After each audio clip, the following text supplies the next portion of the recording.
한 절씩 교독할게요. 사랑하는 자들아, 주께는 하루가 천년 같고 천년이 하루 같다는 이 한 가지를 잊지 말라.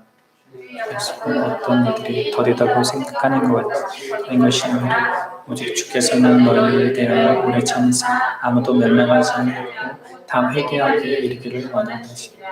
그러나 주의 날이 도둑같이 오리니 그날에는 하늘이 큰 소리로 떠나가고 물질이 뜨거운 불에 풀어지고 땅과 그 중에 있는 모든 일이 드러나리로다.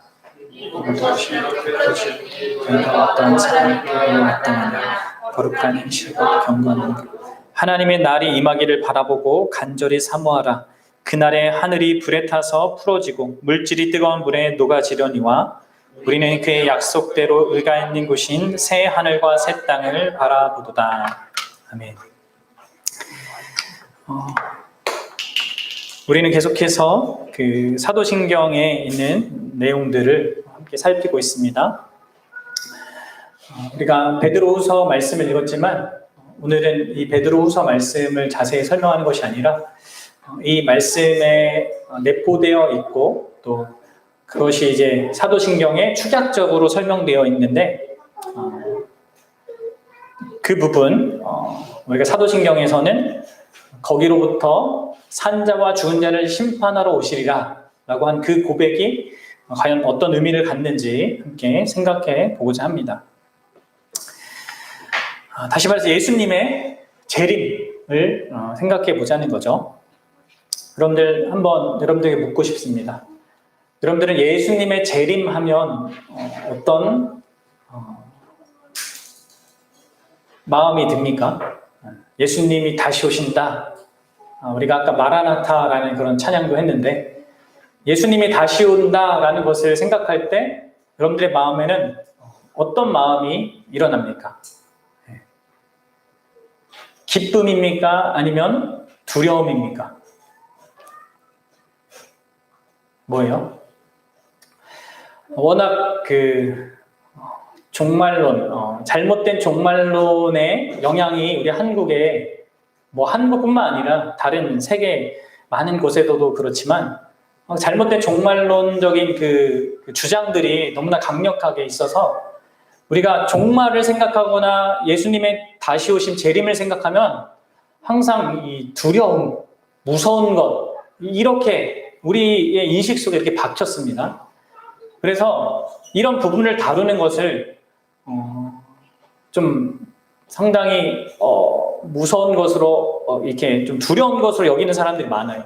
그리고 여전히 이 종말에 대한 이야기를 좀 성도들한테 겁을 좀 주는 식의 그런 메시지를 하시는 분들도 많고.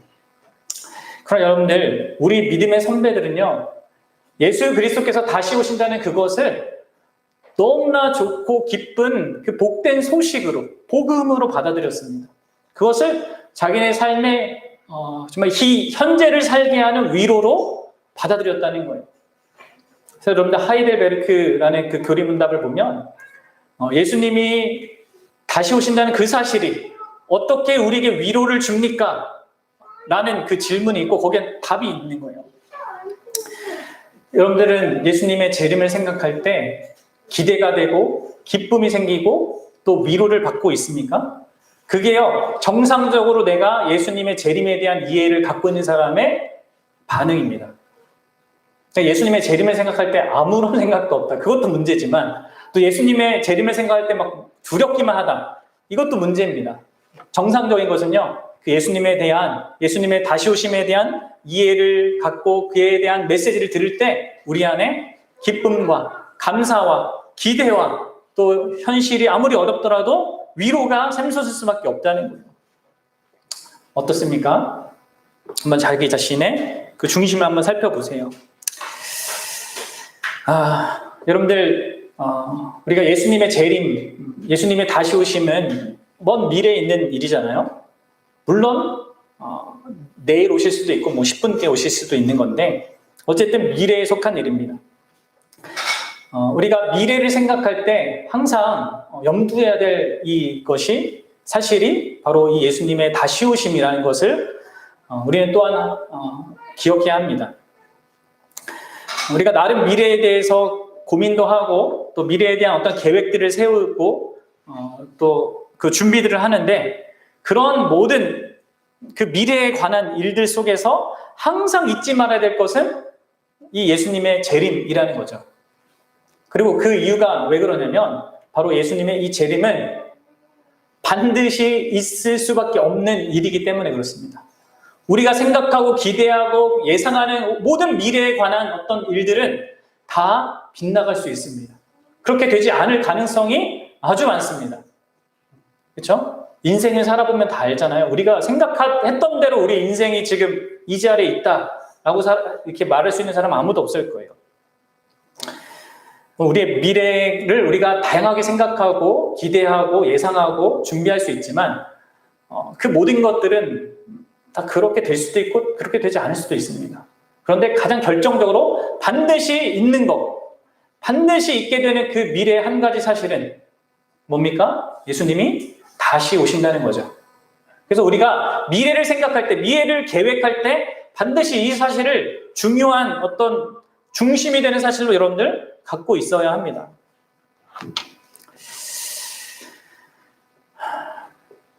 그렇다면 여러분들 이 미래에 반드시 있게 될 예수님의 재림에 대해서 우리가 어떻게 생각해야 될까요?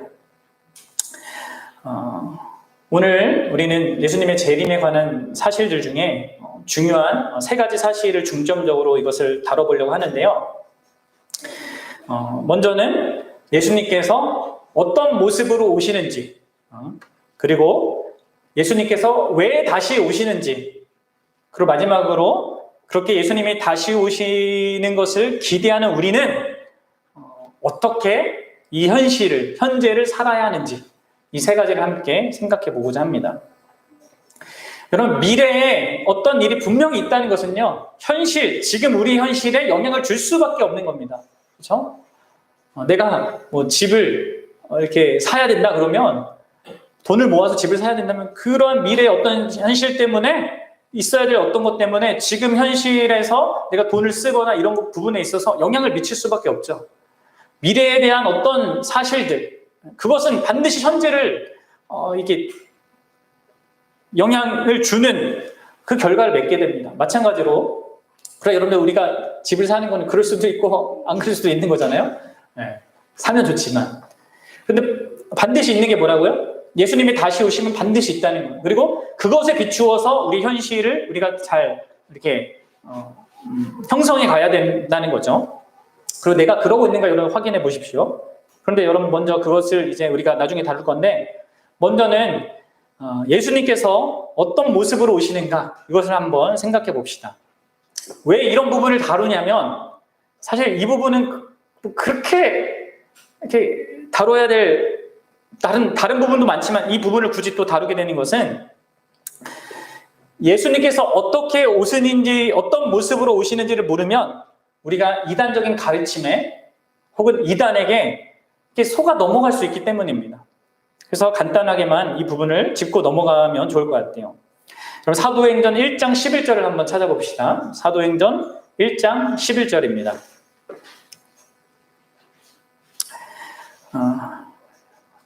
예수님께서는 두 가지 모습으로 우리에게 다시 오시는데요. 그 첫 번째 모습이 바로 사도행전 1장 11절에 나타나 있어요. 같이 읽어봅시다. 시작.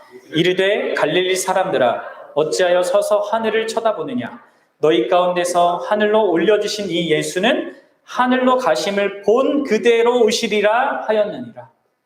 뭐라고 합니까? 어떻게 오십니까?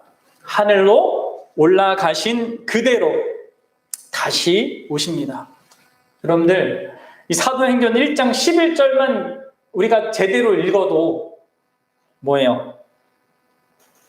우리나라에 여러분들 몇 명의 자칭 예수가 있는 줄 아세요? 약 100여 명의 자칭 예수가 있습니다. 내가 예수다 라고 하면서 이단을 만들어가지고 교주로 그렇게 활동하는 사람들이 100여 명이에요. 왜 그런 겁니까 도대체? 그럼 성경 이 구절 한 구절만 봐도 예수님이 가신 그대로 온다고 이렇게 하는데 기본적으로 예수님은 그냥 한국 사람도 아니란 말이에요. 그렇죠? 유대인, 이스라엘 사람들이란 말이에요. 올라가신 그대로, 그 모습 그대로 오시는데, 예? 어떻게 자기가 예수라고 이렇게 얘기하는 사람의 얘기를 듣냐는 거예요. 그러니까 아무리 생각해도 이 이단에 빠진 사람들은 다른 것들은 정상적으로 생각하는데 이런 신앙적인 부분에 있어서 사단에게 심각하게 속고 있는 거죠. 사단의 그 역사로밖에 설명이 없습니다. 설명할 수밖에 없어요. 설명이 안 되는 거죠. 여러분들 성경대로 우리 예수님은 하늘에 올라가신 그 모습 그대로 오십니다. 근데 여러분들 여기서 우리가 기억할 것은 예수님이 그 모습 그대로 오신다는 것은 이게 우리에게는 엄청나게 큰 기쁨과 복된 사실을 내포하는 겁니다. 그냥 외면적으로, 표면적으로 그냥 그렇게 갔다가 오신다는 의미가 아니라 그 올라가신 그분이 누구냐를 여러분 잘 생각해 보세요. 누구예요? 그분은 우리를 위해서 하늘 보좌의 그 영광을 버리시고 이 땅에 오셨고, 우리를 위해 사셨고, 우리를 위해 죽으셨고, 우리를 위해서 부활하신, 그리고 지금도 하나님 보좌 우편에서 우리를 위해서 기도하고 계신 그 그리스도로, 그 우리를 위하시는 그런 그리스도로 다시 오신다는 거예요. 그러니까 여러분들 재림이라는 것은, 예수님의 재림이라는 것은 너무나 감사한 일이고 복된 일이죠. 우리를 위하시는 그분이 실제적으로 우리에게 오시는 거니까. 자, 그렇게 올라가신 그 모습 그대로 오시는 그분은, 그러나 여러분들 처음에 오셨을 때와는 조금 다른 어떤 측면을 갖고 오십니다. 두 번째로 우리가 살펴볼 내용인데요, 바로 예수님은요 그 모습 그대로, 올라가신 그 모습 그대로 오시지만 영광스러운 모습으로 오세요. 여러분들 우리 마가복음 13장 26절을 한번 찾아보도록 하겠습니다. 마가복음 13장 26절이에요.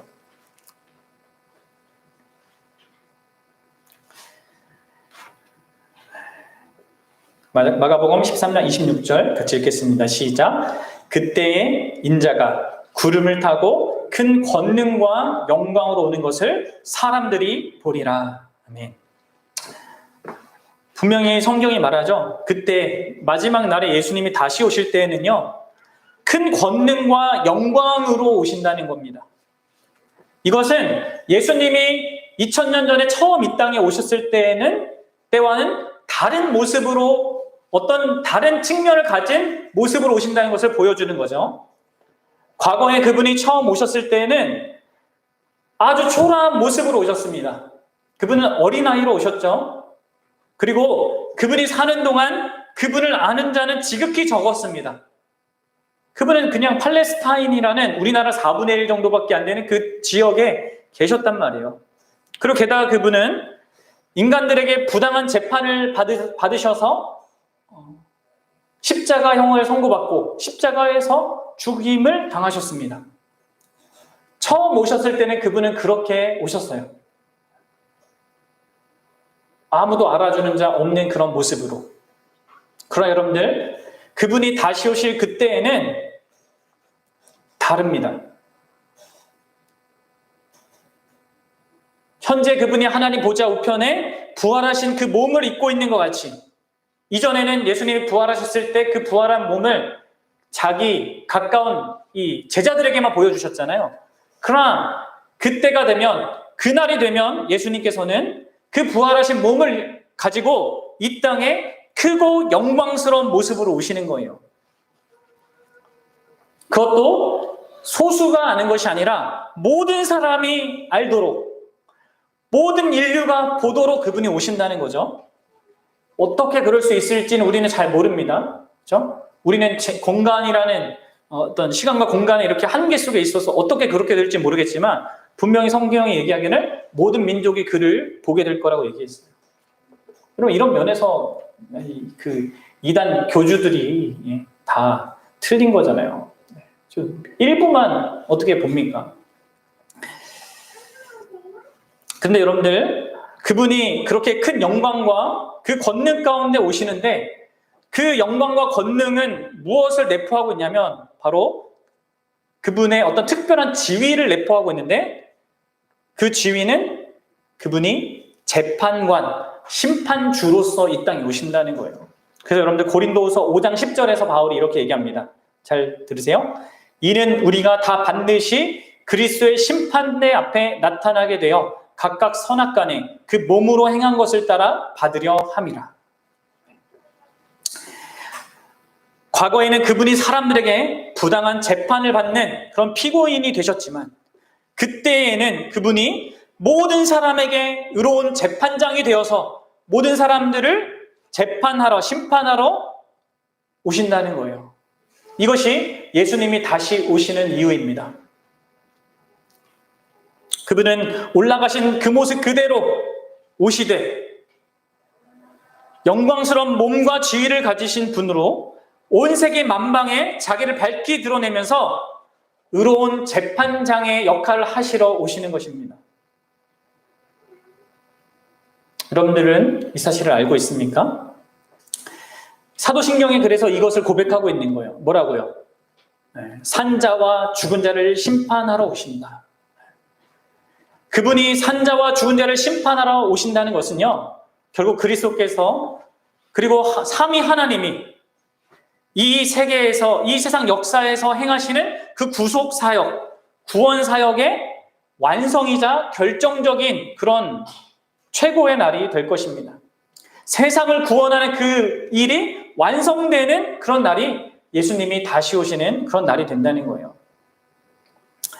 그럼 여기서 사도신경은 이 심판의 대상을 누구라고 지금 말하고 있습니까? 산자와 죽은 자라고 말하고 있죠. 산자는 누굴까요? 죽은 자는 누구고요? 어떤 사람은 이 산자와 죽은 자를 영적인 의미로 해석하는데 뭐 그렇게 볼 수도 있고요. 그러나 정확하게는 살아있는 모든 사람들과 그 전에 죽은 모든 자들, 예수님이 다시 오셨을 때 여전히 살아있는 모든 사람들과 그 전까지 죽은 모든 사람들을 다 포함하는 모든 전 인류를 말하는 겁니다. 그래서 그 모든 자들이 다 예수 그리스도 그 심판주로 오시는 그분 앞에 서서 심판을 받게 된다는 거죠. 그렇다면 여러분들, 그 의로운 재판장이신 예수님의 심판의 기준은 무엇일까요? 요한계시록 20장 13절에서 이렇게 얘기합니다. 잘 들으세요. 바다가 그 가운데서 죽은 자들을 내주고 또 사망과 음부도 그 가운데서 죽은 자들을 내주매. 살아있는 자들은 있는 거고 죽은 자들도 일종의 부활을 합니다. 다. 기독교인만 부활하는 게 아니에요. 모든 사람들이 다 부활을 합니다. 그리고 부활해서 그 심판을 받는데, 죽은 자들 내주매 각 사람이 자기의 행위대로 심판을 받고, 모든 사람이 심판을 받는데 당연히 믿는 자와 믿지 않는 자 모든 사람들이 다 판결을 받는 겁니다. 뭐에 따라서 받습니까?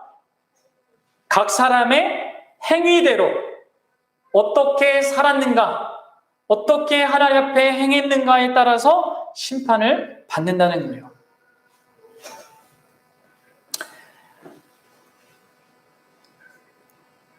자, 그러면 여러분들, 우리는 이런 생각이 들죠.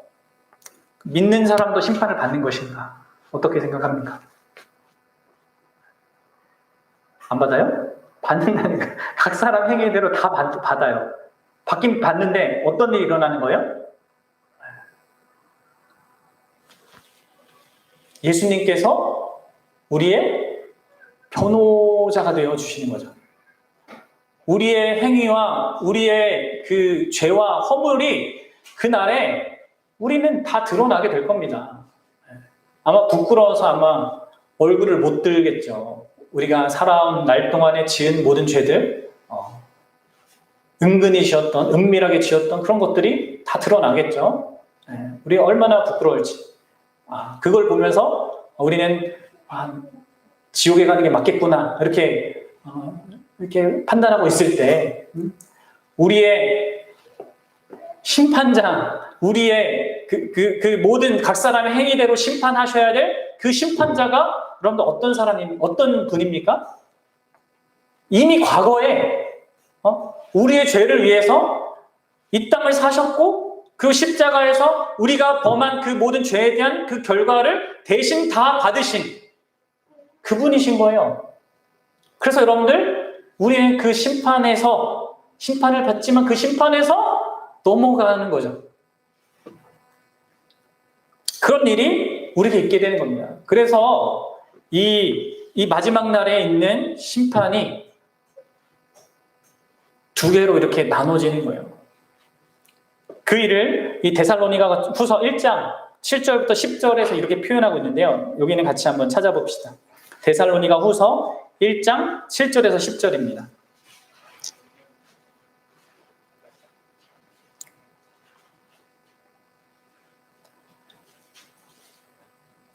자, 데살로니가 후서 1장 7절에서 10절은 같이 잘 생각하면서 봅시다.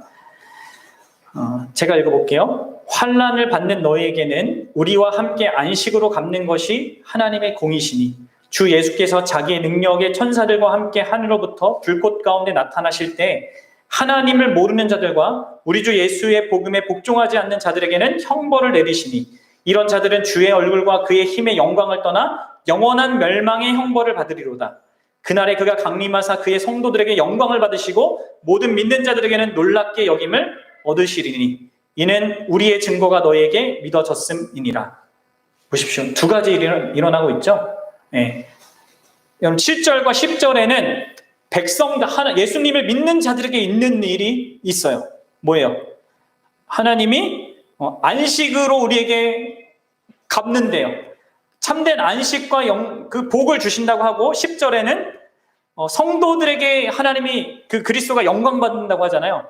예수 그리스도를 기뻐하게 되는 일이 있게 된다는 거예요. 근데 중간에 8절과 9절에는 뭐가 있습니까? 믿지 않는 자들에게 일이 일어나는 거죠. 뭐예요? 형벌이 일어나되 영원한 멸망의 형벌이 있게 되는 겁니다. 여러분들 그날에는 이 두 가지 일이 있게 되는 거예요. 예수님은 그의 모든 원수들이자 교회인 우리의 원수들을 영원한 멸망으로 형벌하십니다.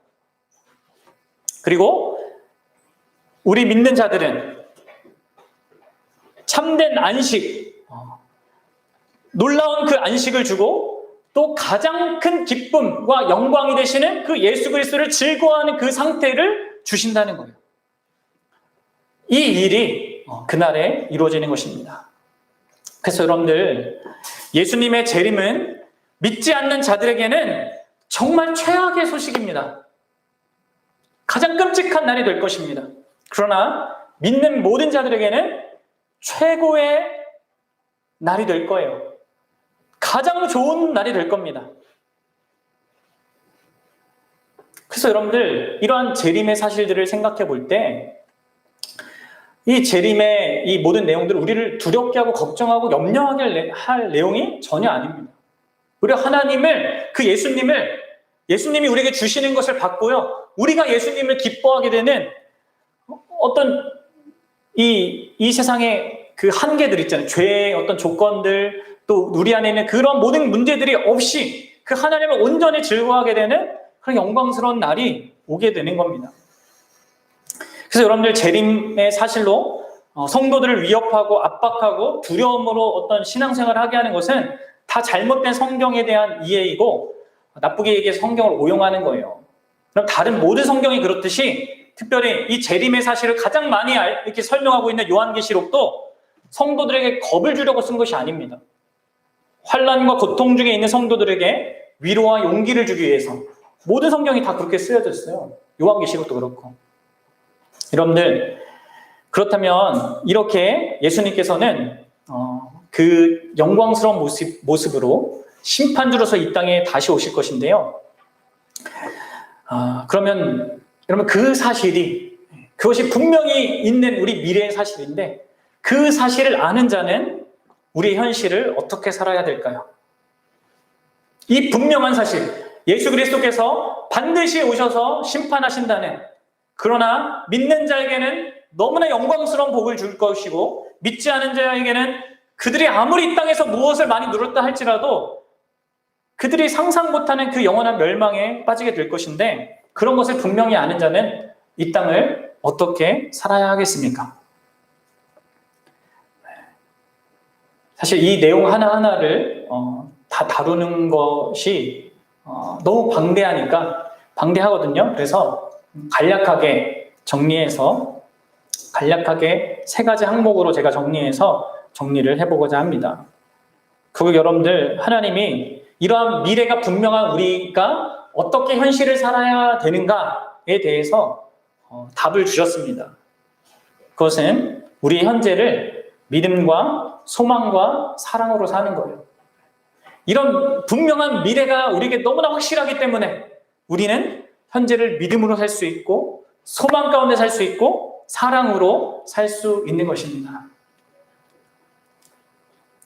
사랑하는 여러분, 우리는 믿음으로 현재를 삽니다. 어떤 믿음으로 삽니까? 우리는 예수님이 보세요. 사도신경에 나온 그 구문처럼 거기로부터 온다는 것을 믿고 살아야 돼요.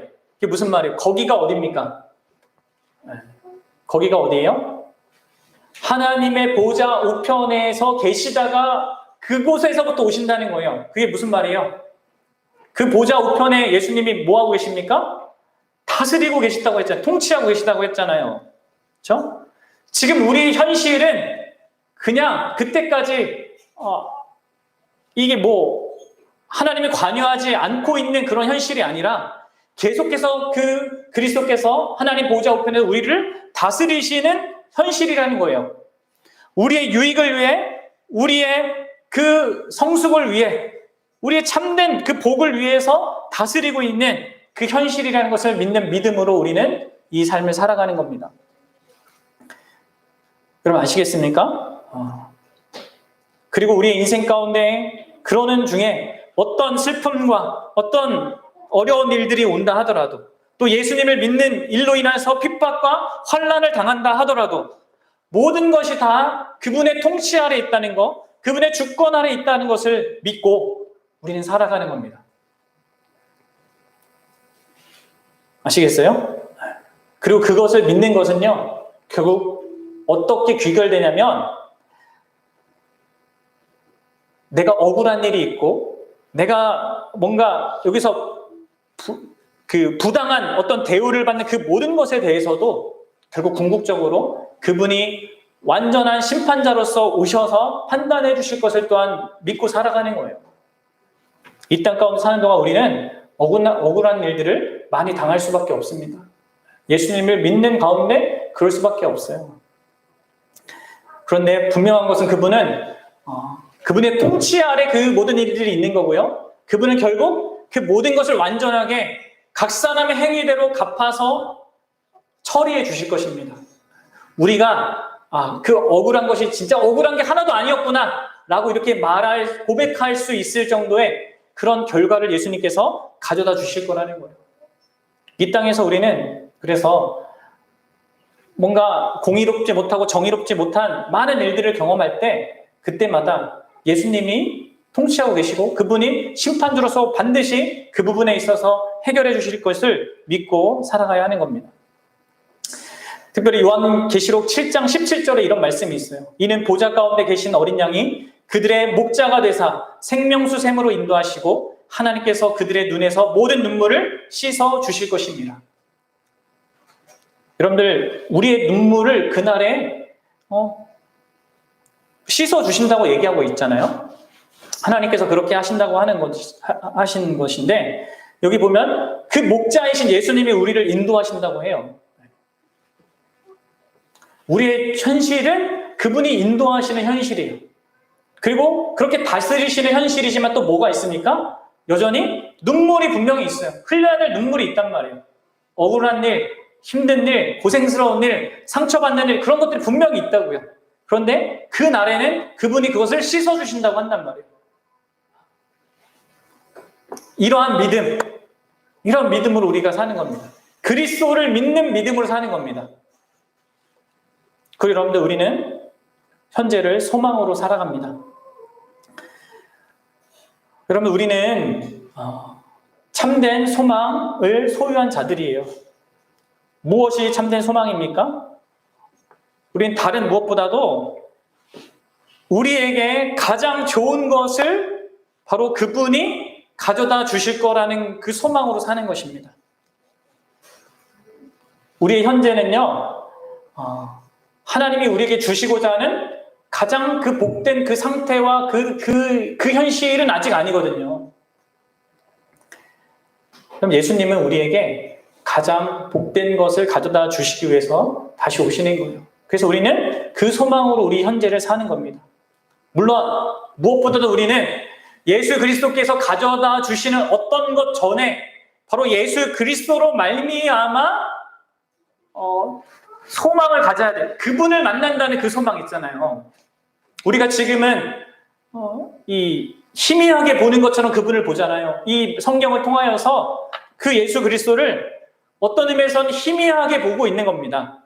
그러나 우리는 그날에 그분을 얼굴과 얼굴을 대면하여서 보게 될 거예요.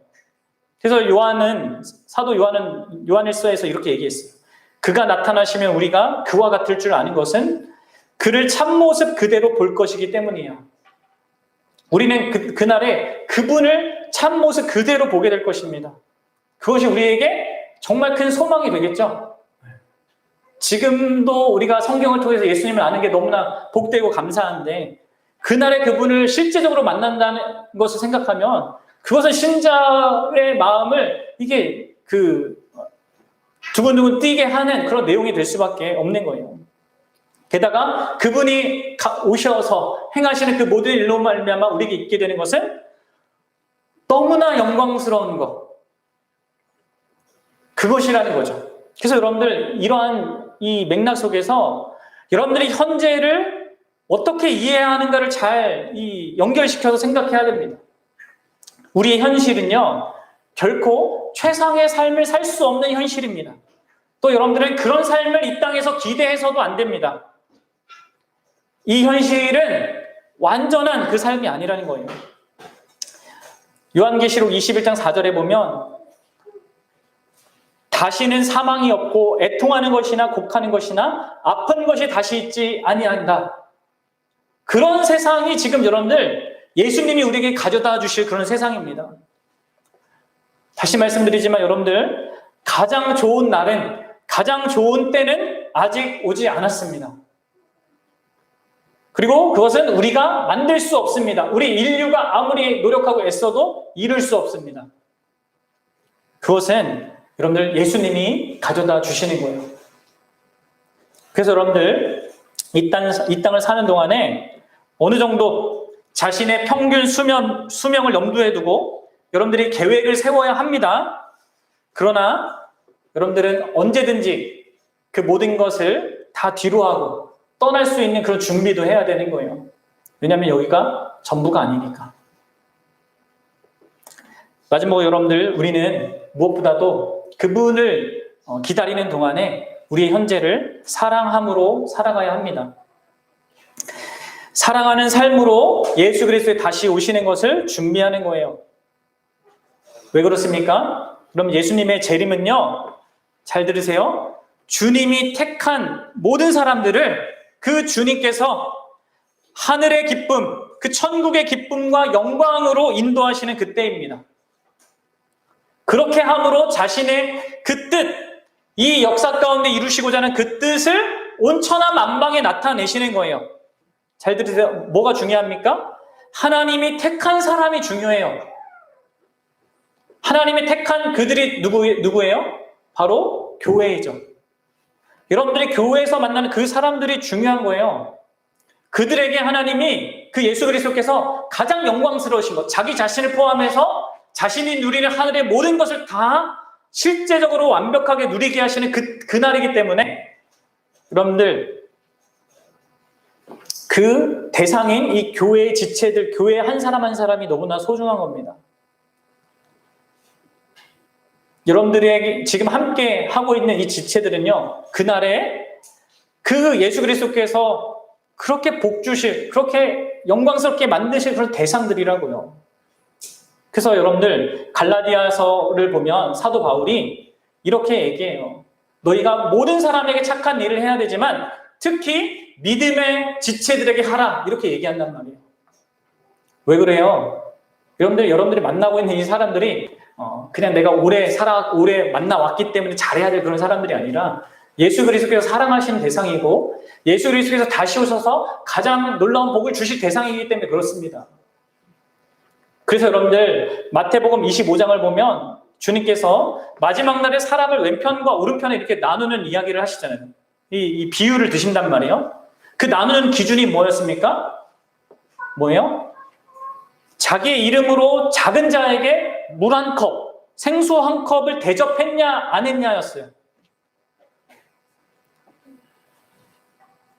예수를 믿는 그 작은 연약한 그 지체에게 어떤 흔히 얘기하는 그 선행을 했느냐 안 했느냐가 그 양과 염소를 가르는 기준이었단 말이에요. 이 이야기는 여러분들 우리의 행위에 따라서 우리를 가른다는 얘기가 아니라 주님이 택한 자들은 그렇게 예수님께 속한 자들을 사랑할 수밖에 없다는 거죠.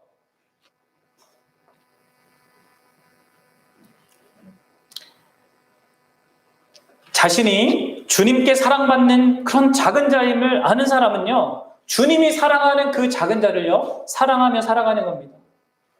그때 그것이 예수님이 기뻐하시고 상 주실 그런 내용들인 겁니다.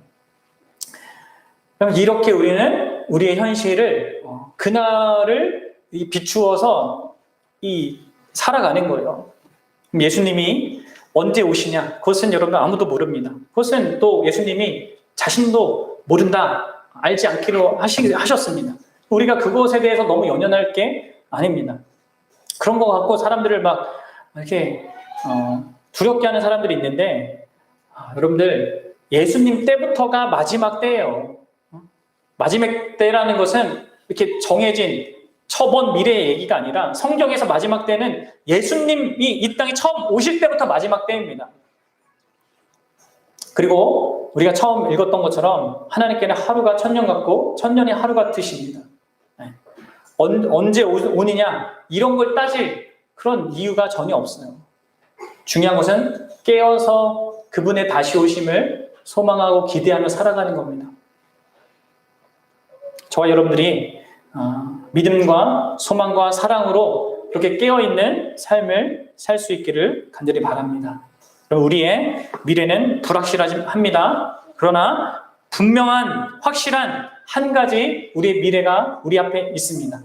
그것은 주님이 다시 오신다는 거예요. 예수님의 재림은 분명한 사실이고 하나님께서 이 역사 가운데 행하시는 모든 구원의 일에 가장 결정적인 순간이 될 것입니다. 그 재림의 일은 미래의 일이지만 현재 우리의 삶과 매우 밀접하게 연관되어 있을 수밖에 없어요. 이 미래에 분명히 있는 사실 때문에 우리는 현재를 믿음과 소망과 사랑으로 살 수 있습니다. 저와 여러분들이 그런 삶을 삶으로 말미암아 그분의 다시 오심을 준비하는 그런 복된 인생들 되기를 주님의 이름으로 축복합니다. 같이 기도하겠습니다.